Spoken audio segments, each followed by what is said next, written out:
అందరికీ నమస్కారం అండి. Welcome to Astro Today. ఈరోజు క్విక్ టాపిక్ వచ్చేసి శని శుక్ర గ్రహాల కలయిక 11వ భావంలో ఉంటే ఏ విధమైన ఫలితాలను ఇస్తారనే దాని గురించి తెలుసుకుందాం. ఉదాహరణకి ధనుర్లగ్నాన్ని తీసుకోండి. ధనుర్లగ్న జాతకులకు 11వ భావం వచ్చేసి తులారాశి.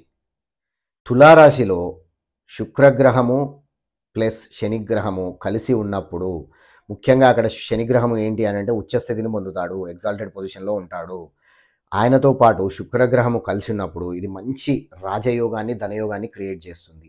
దానివల్ల మీకు మంచి లైఫ్ మంచి డబ్బు అనేది లైఫ్లో రావడం జరుగుతుంది. కానీ గుర్తుపెట్టుకోవాల్సింది ఏంటి అని అంటే ఇక్కడ కొంచెము డిలేడ్ సక్సెస్ అనేది ఉంటుంది.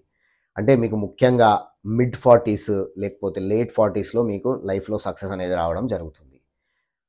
ఇది కాకుండా ఈ ప్లేస్మెంట్ ఉన్నవారికి వివాహ సంబంధమైన ప్రాబ్లమ్స్ ఖచ్చితంగా ఉంటాయి.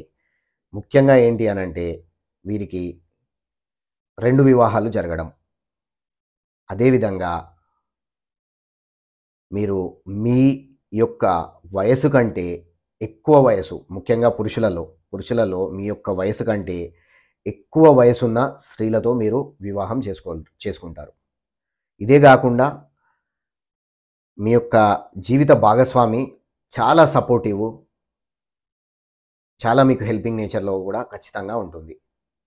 సో మీ యొక్క ప్లేస్మెంట్లో ఈ శని మరియు శుక్రగ్రహాల యొక్క కలయిక 11వ భావంలో ఉందా లేదా తెలుసుకోవాలంటే పైన ఇచ్చినటువంటి మా యొక్క astrotoday.net వెబ్సైట్లోకి విజిట్ చేయండి. అక్కడ మా డీటెయిల్స్ అనేది, కాంటాక్ట్ డీటెయిల్స్ అనేది ఇవ్వడం జరిగింది. మాతో కన్సల్టేషన్ బుక్ చేసుకోండి. ఈ రోజుకి వచ్చేసి ఇది క్విక్ ప్రెడిక్షన్ అండి. I'll see you tomorrow.